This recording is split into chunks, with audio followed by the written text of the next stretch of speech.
La radio des Français dans le monde présente le dossier spécial Les ados et l'expatriation, parrainé par Expat Student, le spécialiste des candidatures pour les universités au Royaume-Uni, en Europe et au Canada. Les ados et l'expatriation, pour en parler, on va prendre des spécialistes. Et les spécialistes, on les trouve où? Chez Expat Pro, partenaire de ce dossier spécial. Cécile, qui toutefois pilote Expat Pro, aujourd'hui change de casquette et met sa casquette de consultante en mobilité internationale et spécialiste de l'enfance en expatriation pour échanger avec moi. Bonjour Cécile Gilbert. Bonjour Gauthier. Content de te retrouver. C'est vrai qu'aujourd'hui, changement de casquette, même si tu es dans le cadre de Expat Pro quand même, on va parler de toute cette carrière professionnelle que tu as fait autour du sujet de l'enfance et de l'adolescence. Oui, c'est vrai que ça a été ma carrière. C'est toujours ma carrière, ça fait 20 ans. Peut-être un petit peu plus même maintenant que je me suis... Ah oui, les années passent. Tu as écrit un livre de référence en 2020, remis à jour régulièrement. Les enfants expatriés, enfants de la troisième culture. La troisième culture, on peut la définir en quelques mots ? La troisième culture, on va dire que c'est la culture de ces enfants qui ont vécu leur enfance en expatriation.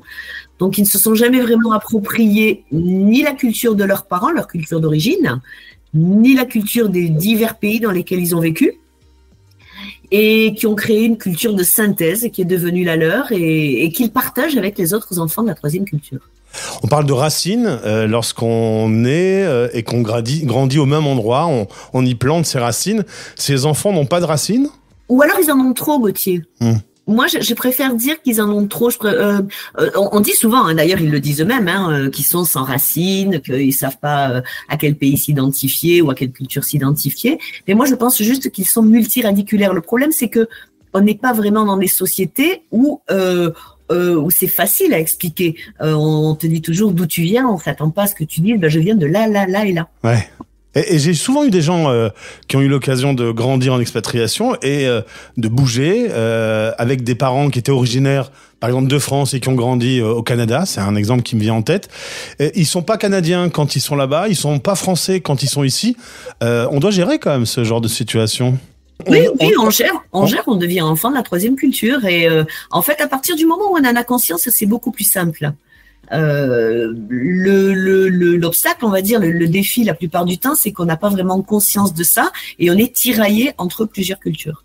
Alors toi, tu as été expat étudiante, célibataire, en couple, en famille. Aujourd'hui, tu as 3 enfants de 27, 25 et 23 ans, donc ils ont un peu grandi. Ils sont d'ailleurs expats à leur tour.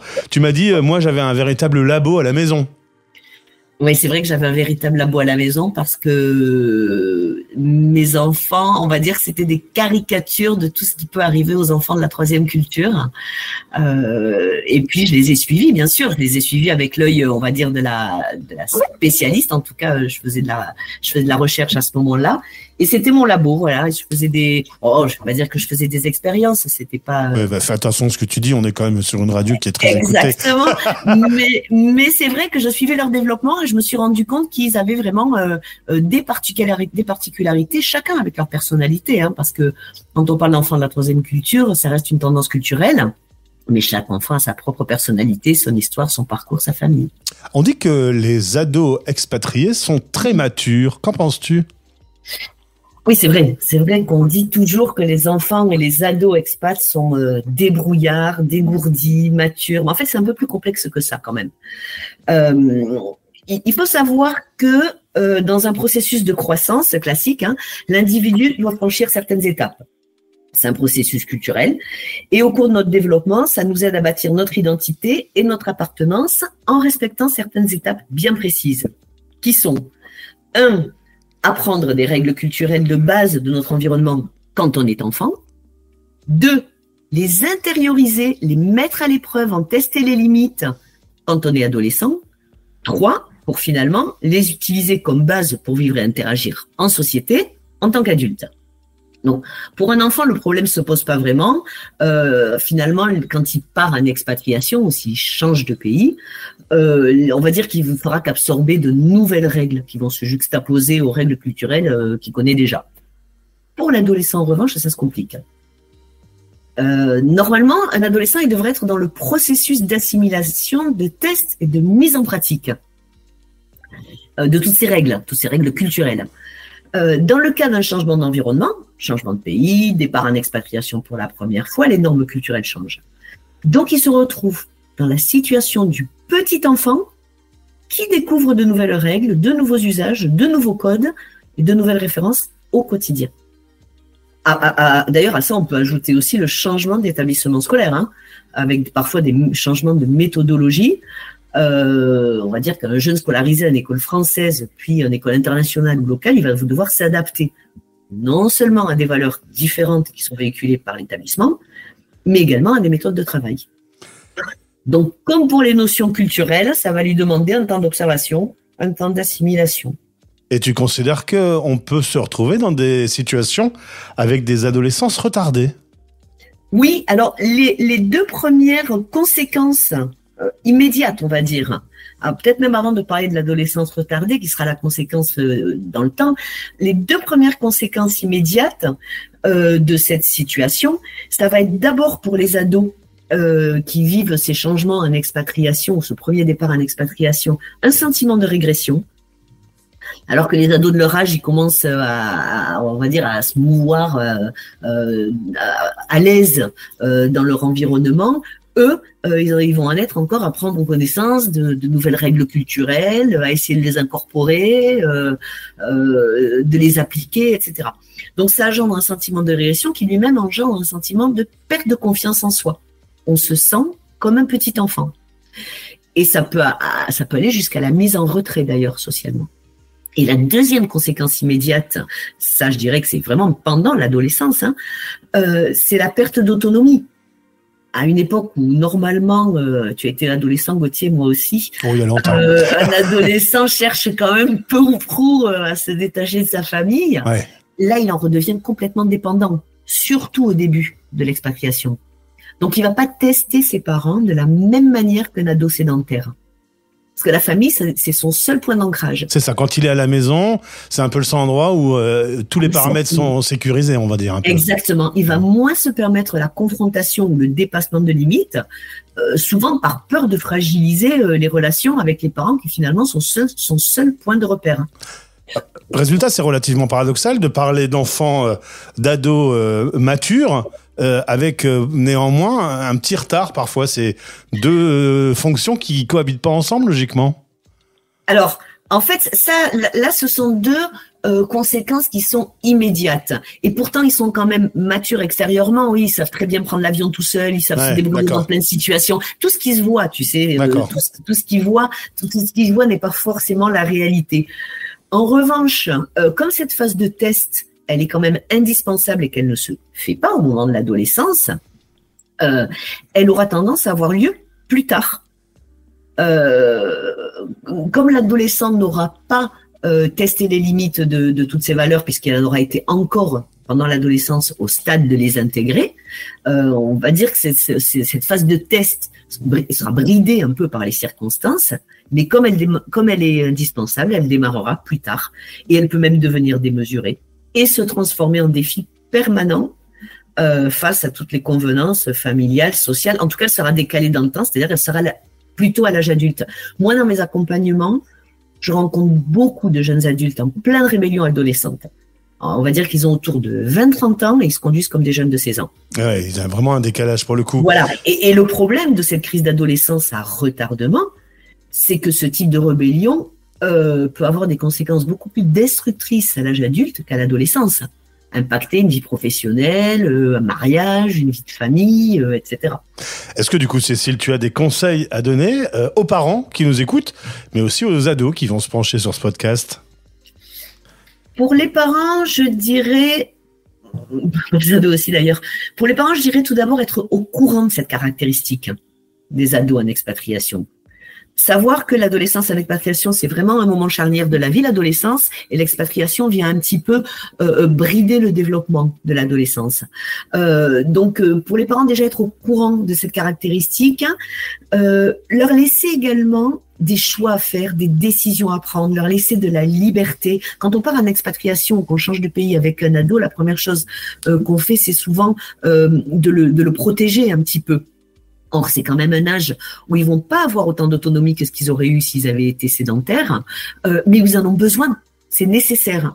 Donc, je dirais leur laisser de la liberté. Bon, c'est pas toujours facile hein, quand on part de Paris, de Nantes ou de Lyon et qu'on arrive à Kinshasa, Mexico ou São Paulo. Mais voilà, il y a certains endroits. Il y a des contraintes sécuritaires qui font que non, on pourra pas laisser la même liberté à nos adolescents. Mais en être conscient et essayer d'améliorer ou en tout cas d'organiser ces contraintes-là pour qu'elles soient minimisées et qu'ils puissent avoir dans un certain cadre, une forme de liberté. Et puis, je dirais pour les parents aussi, se préparer à avoir des ados plutôt tranquilles à l'adolescence et plutôt rebelles en tant que jeunes adultes. Et moi, je vois bien dans les familles que j'accompagne, dans les jeunes adultes que j'accompagne, les familles tombent un peu des nues parce qu'en fait, c'était un ado super chouette, etc. Et puis finalement, il a 25 ans et là, la famille comprend, les parents notamment ne comprennent plus rien, beaucoup de reproches, de la rébellion, mettre en cause les valeurs familiales, etc. Donc ça, je pense que c'est bien que les parents en aient conscience. Ça peut arriver, puis c'est comme toujours, hein, beaucoup d'écoute, beaucoup de dialogue, beaucoup d'accompagnement, puis on minimise un peu l'impact. Et pour les ados, est-ce que toute cette vie associative qui existe à l'étranger, c'est pas une solution de quitter un peu le cocon familial et de vivre des choses par soi-même ? Tout à fait. Mais ça demande un petit peu de temps. Parce que même dans le cadre de ces assos, bien sûr, ça, c'est pour donner de la liberté, c'est souvent la meilleure, une des meilleures solutions. Mais eux-mêmes, pour interagir au sein de ces ados, ils vont devoir quand même intégrer de nouvelles façons de faire, un nouveau savoir-faire, un nouveau savoir-être surtout. Et pour les ados, voilà, ça demande un investissement qu'ils sont pas toujours prêts à donner à ce moment-là, en tout cas auquel ils n'étaient pas préparés. Mais ce que je leur donnerais moi comme conseil, à nouveau, un peu comme les parents, c'est d'être conscient que cette situation, elle est normale. Ils se sentent en régression, ils se sentent, ils perdent de la confiance en eux, souvent à ce moment-là. Mais je dirais que c'est une étape obligatoire et que ça ne remet pas du tout en cause ni tout ce qu'ils ont acquis, ni qui ils sont, ni leur savoir-faire, ni leur savoir-être. Et finalement, est-ce que le mieux, c'est pas de leur donner la possibilité de parler avec des gens comme toi, des spécialistes, pour qu'ils puissent justement échanger et mettre des mots sur ce qu'ils vivent? Parce que devoir tirer des conclusions tout seul, c'est sans doute plus difficile, voire impossible. Alors, bien sûr, quand ça génère pas toujours des problèmes non plus. Ça peut générer une déstabilisation, un déséquilibre. Mais si ça génère, on va dire des défis ou des problèmes à ce moment-là, je pense que c'est bien d'avoir 1, 2 ou 3 séances avec un spécialiste qui va leur expliquer, leur dire voilà où tu en es et surtout voilà pourquoi ça se passe. Les ados sont toujours très friands de compréhension de la situation. Quelles sont les causes? Pourquoi ça m'arrive? Pourquoi je suis comme ça? Autre chose qui est profitable dans ces situations-là, c'est de rencontrer d'autres ados qui ont vécu cette situation-là. Les ados que j'ai pu avoir pour ce dossier spécial, souvent m'expliquent que la phase où ils ont appris qu'ils allaient bouger, qu'ils allaient devoir apprendre une nouvelle langue, changer de culture, etc., ça les a beaucoup perturbés, mais avec le temps, ils se rendent compte que c'est une magnifique expérience, très enrichissante. Ce phénomène-là, tu l'analyses souvent ? Alors, je l'analyse souvent, très, très, très souvent, mais c'est comme tout. On appréhende, même en tant qu'adulte et même sans être expatrié, on appréhende quelque chose. Ouais, c'est vrai. Parfois la situation est difficile, mais qu'est-ce qu'on est content quand on a réussi à la gérer, à surmonter l'obstacle, etc. On en est fiers, on en est content, et à ce moment-là, on en voit tous les bénéfices. Alors, si vous voulez, en tout cas, échanger avec Cécile Gilbert et cette expertise sur les enfants qui ont vécu toute leur vie en expatriation, vous pouvez entrer en contact. Le lien de son blog est disponible dans ce podcast. Merci aussi à toi et à Catherine pour les experts que tu m'envoies pour ce dossier sur les ados, très riche et très varié. Donc, voilà, merci et merci. Merci à toi, Gauthier, pour donner la parole à tous les experts d'Expat Pro, me donner la parole également, et puis être un partenaire de la première heure. À bientôt. Salut. À bientôt. Les ados et l'expatriation, en partenariat avec les experts du réseau Expat Pro. Dossier parrainé par Expat Student, le spécialiste des candidatures pour les universités au Royaume-Uni, en Europe et au Canada. expatstudent.fr